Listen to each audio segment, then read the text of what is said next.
Hi viewers, நம்ம ஒரு சின்ன கதையை தெரிஞ்சுக்க போகிறோம்.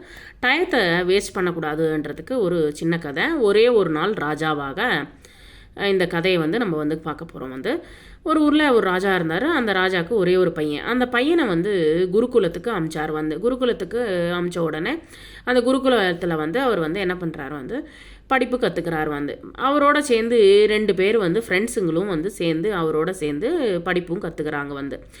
அதுக்கப்புறமா படிப்பு வித்யாபியாசம் படிப்பு எல்லாமே முடியறது. படிப்பு முடிஞ்ச உடனே அந்த ஃப்ரெண்ட்ஸுங்கெல்லாம் கிட்டேயே வரமாட்டேன்றாங்க.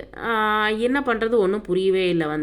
அந்த ராஜா ராஜாவை ஆகலை, ஆனால் யுவராஜராக இருக்கிறார்ல. இப்போ அந்த ராஜா ஃப்ரெண்ட்ஸுங்கிட்ட போய் கேட்குறாரு, ஏன் என்கிட்ட கிட்டேயே வரமாட்டேன்றீங்க, என் கூட பேச மாட்டேன்றீங்க, என்ன காரணம் அப்படின்னு கேட்குறாரு. கேட்ட உடனே அந்த 2 பசங்களும் என்ன சொல்கிறாங்கன்னா, இல்லை நீ பெரிய பணக்காரன், நீ நாளைக்கோ நாளைக்கோ ராஜாவாக போகிற.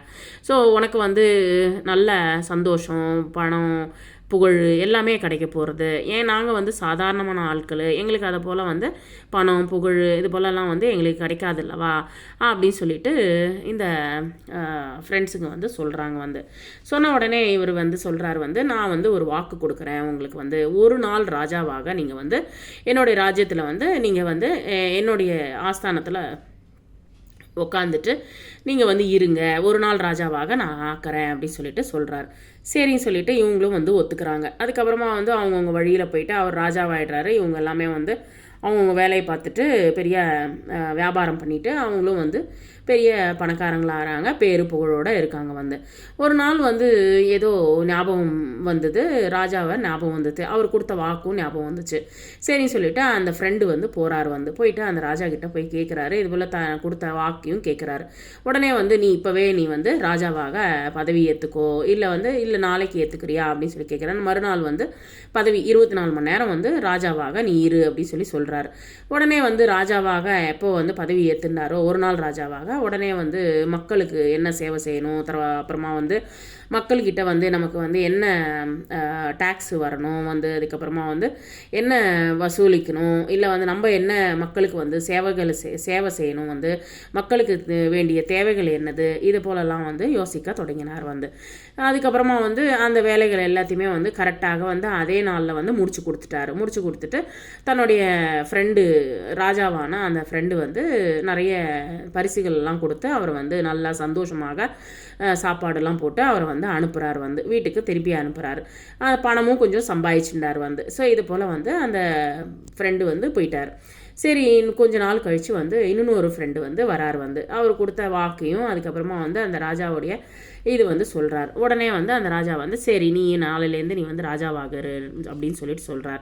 உடனே ராஜ பதவியே ஆரம்பிக்கணும்னா அவங்க போடுற வேஷங்கள் அதுக்கப்புறமா போடுற ட்ரெஸ் ஆட்டும், அதுக்கப்புறமா போடுற நகைகள் ஆட்டும் எல்லாத்தையுமே பார்த்துட்டு அந்த நகைகள் எல்லாத்தையும் போட்டு அவர் ட்ரெஸ் எல்லாம் போட்டுண்டு ராஜாவாக கண்ணாடியில் 10 தடவை பார்த்துக்கிட்டு இது போல் சந்தோஷப்பட்டுட்டு இருந்தார். அதுக்கப்புறமா சாப்பாடு நல்ல நல்ல சுகபோகங்கள் அனுபவித்து நல்ல சந்தோஷமாக சாப்பாடு போட்டோடனே நல்லா சாப்பிட்டுட்டு அவருக்கு தூக்கம் வந்துடுச்சு. உடனே அந்த தூங்கிடுறார். அந்த சொல்கிறோம்ல அந்த அவங்களுடைய படுக்கையில் போய் படுத்து தூங்கிடுறாரு.